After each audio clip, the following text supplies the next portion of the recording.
Quero te fazer uma pergunta referente à sessão do Tribunal do Júri. Não sei se é a sua praia, né? Mas vamos lá. Em plena sessão do júri, já devidamente instalado, os jurados foram escolhidos, o réu está lá sentadinho na sua cadeira,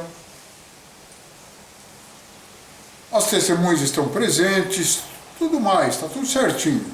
Existe a possibilidade ou tem algum fundamento legal para que a sessão seja suspensa para se cumprir uma diligência determinada ou autorizada pelo juiz? É lícito, é correto suspender uma sessão plenária do júri, né, para que seja cumprida uma diligência determinada pelo juiz? Essa é a pergunta.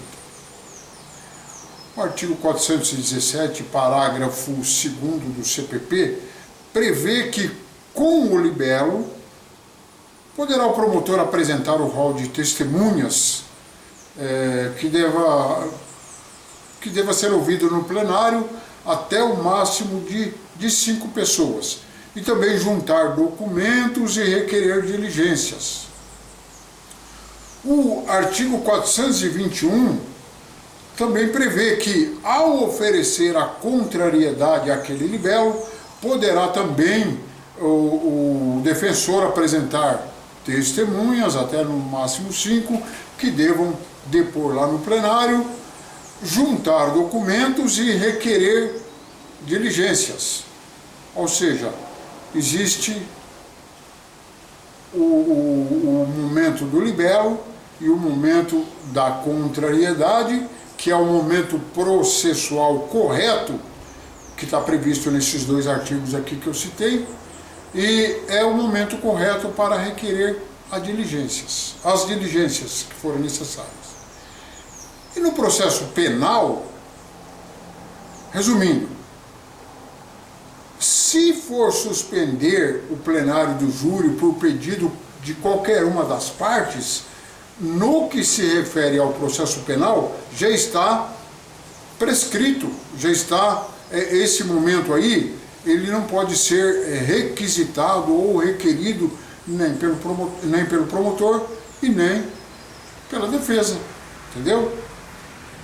Só pode suspender o início do processo, da ação ou do júri, do plenário, se for requerido testemunhas, elas foram intimadas e elas ali não compareceram. Aí é o que prevê o artigo 455 do CPP. Se uma das partes indicar testemunhas em caráter de imprescindibilidade e ela tiver sido intimada e não comparecer, o juiz suspenderá o início dos trabalhos e vai mandar o oficial de justiça ir lá com força policial trazer em condução coercitiva aquela pessoa. Então, a única previsão é antes do início do processo. Mas a resposta é que, sim, o juiz presidente pode suspender o processo no meio e determinar diligência pelo princípio do poder de cautela que tem o juiz. Ele pode suspender em pleno andamento. Mas muita atenção nessa hora, desde que seja fundamentada a decisão. Atenção, defensor. No processo penal,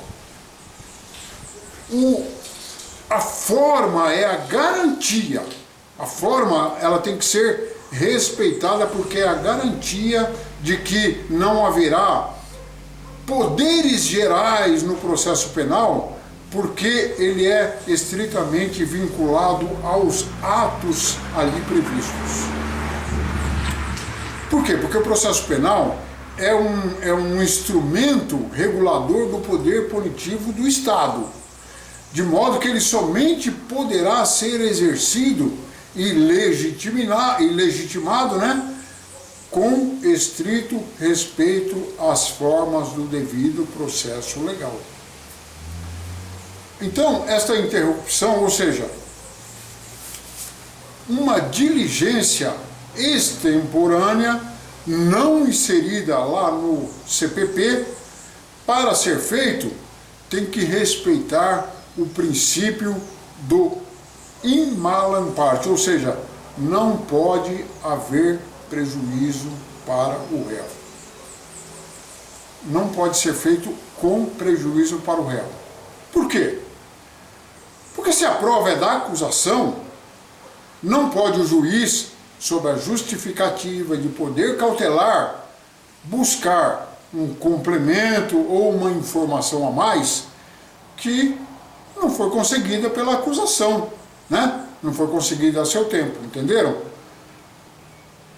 O promotor não conseguiu fazer a prova, o juiz não pode, fora do tempo, fora usando o seu poder cautelar, fazer um complemento que de alguma maneira vá em prejuízo ao réu.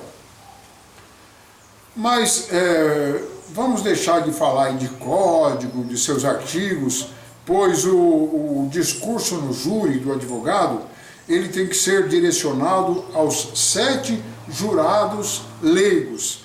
E a sua tarefa é convencê-los da sua tese de defesa.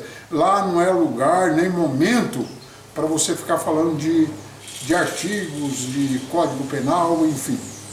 E também não é a minha intenção, porque a minha área é a de atuação no plenário do júri. A minha área é lá no campo de batalha, não é artigos, está na lei, está não sei aonde, é lá no campo de batalha com os 7 jurados. Então, eu vou apresentar para vocês um caso concreto. Um caso que ele não foi lido em lugar nenhum, ele não foi dito por ninguém, por alguma pessoa, esse caso foi vivido por mim, lá no campo de batalha, lá no plenário do júri.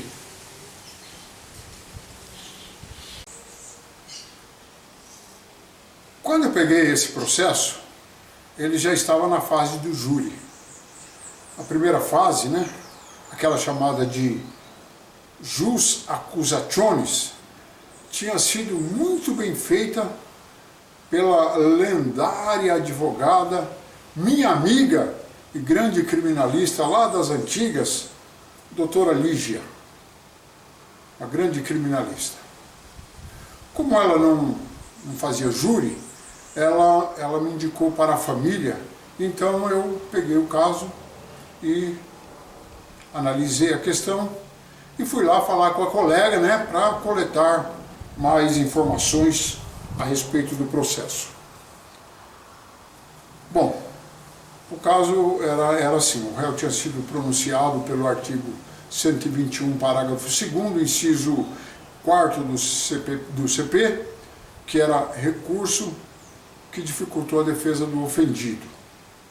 A ilustre colega me relatou, né, ela, que nem eu falei, trabalhou na primeira fase, me relatou que o seu cliente, na verdade, era inocente, ou seja, ele não tinha praticado aquele homicídio.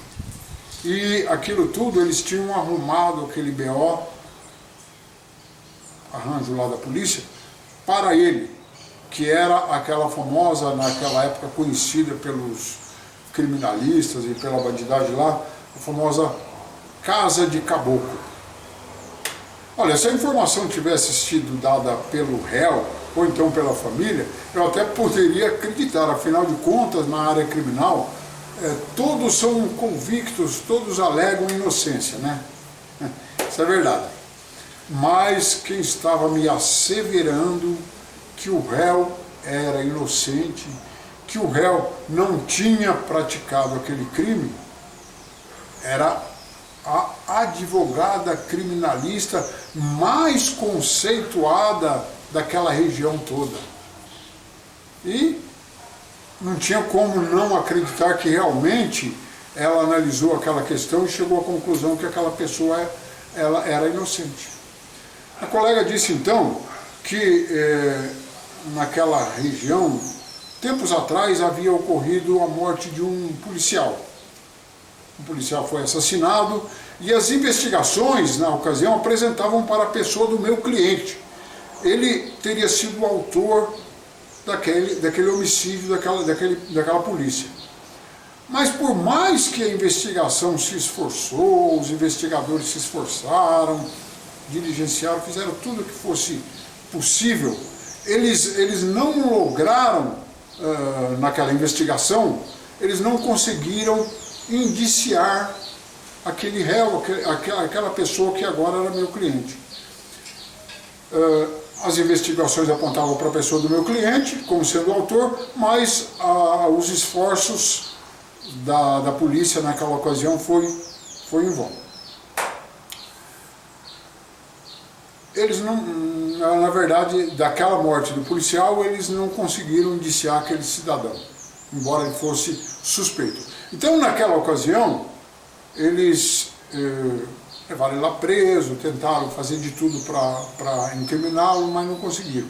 E frustrados, os policiais disseram para ele, na hora que tiveram que soltar: olha, queridão, dessa você escapou, mas de boa, cara, a sua hora vai chegar. Aguarda que a sua hora vai chegar. E soltou o cliente, soltou o cidadão. Mas foi dito e feito. Tempos depois, ocorreu um outro homicídio lá naquela região e eles não tinham também a autoria, começaram a investigar e eles não conseguiram localizar quem seria o autor daquele homicídio. A investigação logo se iniciou e acharam uma suposta testemunha que teria visto quem era o autor daquele crime, assim como também teria visto toda a dinâmica do crime ocorrido. Era uma mulher que disse que tinha ido buscar a filha em uma creche e na saída da creche, ainda na porta, ela conseguiu visualizar duas pessoas chegando em uma moto. Ela na porta da creche, pegou a menina. Quando estava saindo, ela visualizou duas pessoas chegando numa moto. O garupa desceu na porta do bar, chamou lá a vítima, e antes dele chamar a vítima, ele tirou o capacete, o outro ficou na moto, o garupa desceu, tirou o capacete, foi na porta do bar, chamou a vítima e disparou vários tiros na vítima. E ainda disse a testemunha que aquele garupa, né, antes de colocar o capacete de volta, ele olhou para ela e ela ficou temerosa que também poderia ser vítima daquela pessoa e se escondeu atrás de um poste juntamente com a filha. Enfim, essa testemunha, ela fez a descrição de modo bastante detalhado de toda a ocorrência. Ela também disse, quando compareceu na delegacia, que reconheceu, sem qualquer sombra de dúvida, que a pessoa que tinha feito aqueles disparos, a pessoa que chegou lá na porta do bar, a pessoa que tinha tirado o capacete, olhado para ela, era aquele lá da fotografia, que na verdade aquela fotografia era exatamente a do meu cliente. Aí levaram o meu cliente na delegacia e ela apontou lá, perfilado com outras pessoas, que realmente era aquela pessoa ali que tinha efetuado aqueles disparos. Mas aí a doutora Lígia me contou que, na verdade, essa testemunha, ela tinha sido plantada pela polícia. Porque a realidade mesmo é que essa senhora, essa mulher, essa testemunha, ela estava envolvida em tráfico de drogas e, numa certa ocasião, a casa caiu, ela foi presa. E lá naquela ocasião, naquele flagrante, eles propuseram para ela cooperar aí numa situação, senão ela iria responder o processo criminal, ela ficaria presa e tal, e aí apresentaram para ela para participar de uma farsa, para participar da montagem de uma casa de caboclo, né? E seria o quê? Incriminar o meu cliente. Aí, naquela época não tinha PCC, não tinha, cada um era por si, ela topou a parada, né? Para livrar o couro, né? E aí ela aceitou de ser testemunha falsa, incriminando o meu cliente e inclusive fazendo toda aquela descrição da dinâmica dos fatos. Por mais que tenha se esforçado, ela não conseguiu derrubar aquela trama. Por quê? Porque a mulher era bastante convincente. O depoimento dela era bastante convincente, bastante verídico, assim, ela passava essa veracidade na palavra dela, né? E aí eu vi que o nosso cliente, vamos dizer assim, estava ferrado mesmo, né? Mas eu tive a ideia de ir no local do crime. Aí eu chamei a doutora Lígia para ir lá no local juntamente comigo, porque como ela advogava para bandidagem, toda aquela região, ela seria uma garantia, eu não ia aparecer naquele local assim, de boa, sozinho, né? E eu não ia me arriscar a ir lá sozinho. E aí eu conversei com ela topou, marquei, passei lá no escritório dela e nós fomos até o local. Lá eu verifiquei, no exato local, lá na porta do bar, verifiquei tudo o que eu queria, bati as fotos que me interessavam e naquela época ainda era revelado em laboratório, não tinha esse negócio de internet, máquina digital e tal, e ainda faltando e ainda dentro do prazo legal, faltando 6 dias para o júri designado, respeitando, lógico, o prazo legal do artigo 479 do CPP, eu fiz juntar as 3 fotos ao processo. Aí o juiz, dentro daquele artigo mesmo, 479, abriu prazo para o promotor falar. O promotor só bateu lá um carimbo de ciente, lá na cota dele. Ao que me parece, depois eu cheguei à conclusão que ele nem tinha visto a juntada daquela prova, nem tinha ligado. No dia da audiência, depois de instalado, escolhido os jurados direitinho, a única testemunha, então, foi ouvida. E realmente ela demonstrou ser uma excelente atriz, digna até de ser contratado pela Rede Globo. Teve momentos, inclusive, que ela verteu lágrimas lá, dizendo, olha, eu nunca tinha visto uma pessoa ser morta na minha frente, assim, de uma maneira tão fria, e a minha filha do lado, uma coisa que me deixou traumatizado até hoje e tal. Ela falou lá que eu tive que me esconder atrás de um poste, porque ele olhou para mim assim, eu achei que era a minha hora que tinha chegado, me escondi atrás do poste e tal. Uma maravilha.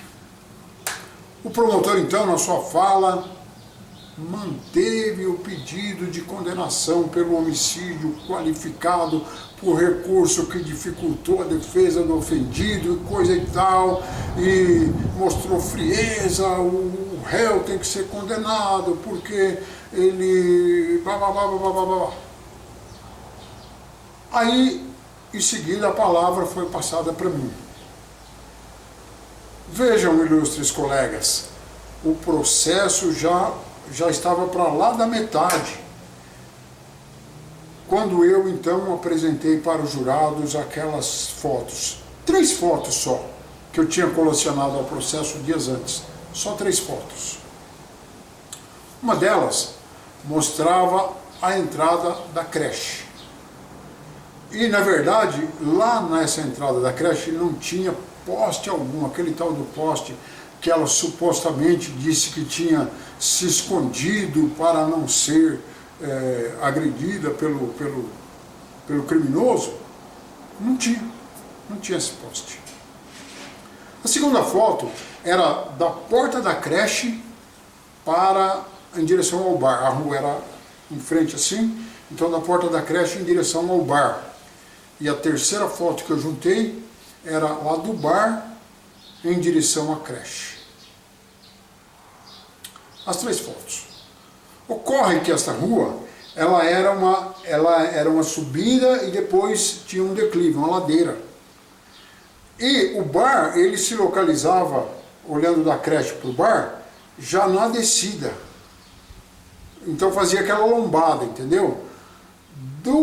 Da porta da creche para o bar não dava para ver por causa da lombada. De igual modo, lá do bar, em direção à creche, a rua fazia aquela lombada, o bar era já na parte de baixo, também não dava para ver a entrada da creche. Não dava visão, tinha aquela lombada. Nem da creche para a lombada, do bar, e nem do bar para a creche. Bom, com essas três fotos, a afirmativa da testemunha estava derrubada. Estava provado ali que a testemunha estava mentindo. É óbvio, né? Não tinha como... Não, mas então o promotor pulou, bateu na mesa e falou: quero impugnar essas fotos. Elas não foram devidamente periciadas. Veja, o promotor estava fazendo a impugnação extemporânea, porque no prazo da minha juntada, que foi dado vista para ele bateu lá o carimbinho ciente, só isso. Ele poderia ter impugnado lá. Mas ele estava lá impugnando, não há perícia, essa foto pode ser uma fotomontagem e tal, e tal, e tal. Aí o juiz surpreendeu todo mundo. Ele falou: excelência, para mim, na minha fala, eu vou lhe devolver o prazo daqui a pouco.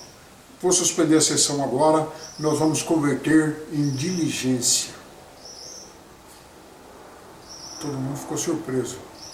Ele solicitou para os oficiais de justiça que fossem solicitar reforço policial, trazer várias viaturas, e nós fomos até o local dos fatos. Numa van foram os jurados e um oficial de justiça. Num outro veículo do Poder Judiciário foi o juiz, fui eu, com uma estagiária que estava atuando comigo na data, doutora Daniela Bianconi. E o promotor estava inconformado, ele balançava a cabeça, fomos até lá. Lá chegando, descemos do carro, todo mundo, polícia cercando tudo para nos garantir a segurança. Os jurados realmente constataram que do bar para a creche não tinha visão, da creche para o bar também não tinha visão por causa da lombada, e não tinha como manter a afirmativa daquela única testemunha, porque não tinha visão, não dava, era impossível que ela tivesse visto. E tampouco nem tinha lá aquela tal daquele poste onde ela se escondeu, onde ela ficou com medo de sofrer também uma agressão. Para dizer a verdade mesmo que a rua fosse plano, a distância da porta da creche para o bar, a distância era tão longe que não daria para a mulher reconhecer o atirador, o agressor, da maneira tão precisa, sem sombra de dúvidas, que ela apontou nos reconhecimentos. É isso aí. Então todos voltaram lá para o fórum, o juiz preparou o relatório da diligência, validou as fotos, validou a prova e devolveu a palavra para a defesa. Excelência, prossiga na sua fala no restante do prazo legal. E foi assim que uma audiência foi interrompida no seu meio audiência do plenário do júri, para se converter em uma diligência.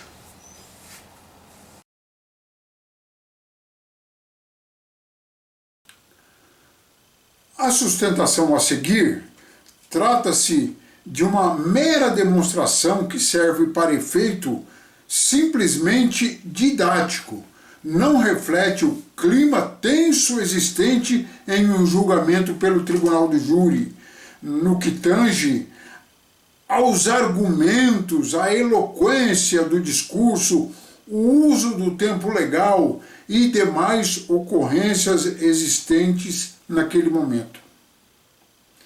Uma mera simulação jamais poderá se comparar ao fragor da batalha.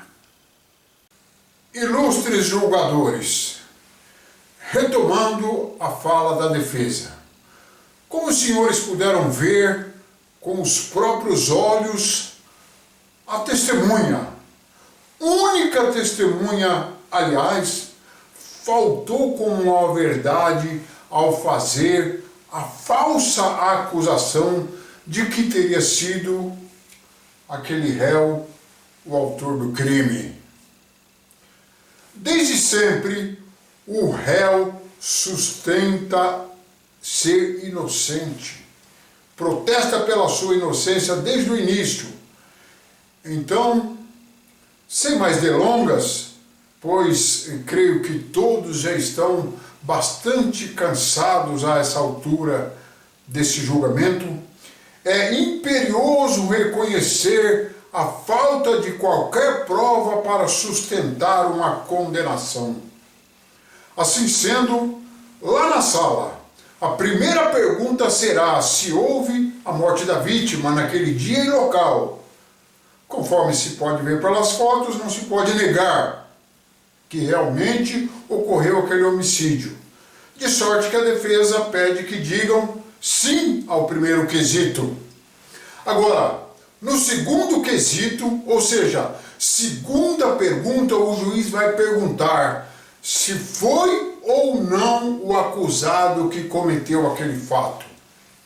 A este quesito, a defesa pede que respondam não, pois nenhuma prova apontou ele como autor.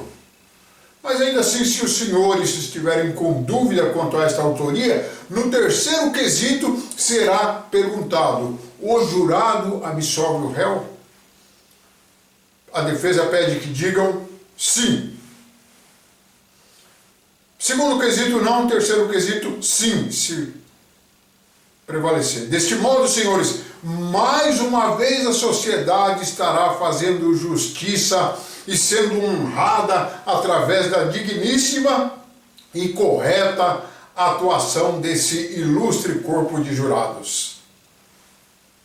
Obrigado, a defesa tem falado. Em seguida, o juiz perguntou se o Ministério Público queria fazer uso da réplica. E assim, naquele julgamento, falou o promotor. Por primeiro, requer seja extraído cópias deste processo para enviar para a autoridade policial competente ante a presença, pelo menos em tese, de um provável crime de falso testemunho por parte da testemunha que aqui foi ouvida. No que tange ao processo, senhores jurados, a promotoria, diferente daquilo que apregoam, diferente daquilo que muitos creem, é um órgão que representa a sociedade e sua função não é só pedir a condenação. Ela representa, o MP representa a sociedade e pede pela correta aplicação da justiça e por isso ele vela. E se ele analisar as provas e elas não forem suficientes para pedir uma condenação, o Ministério Público é o primeiro que se manifesta no sentido de pedir a absolvição. E é o caso de hoje. Realmente não se poderá condenar uma pessoa sem provas reais, sem provas convincentes. E desse modo, o Ministério Público pede que os senhores absolvam o réu. Na sala secreta, votem pela absolvição. Perante a ausência de prova contundente incriminando realmente o réu. É isso que o Ministério Público pede.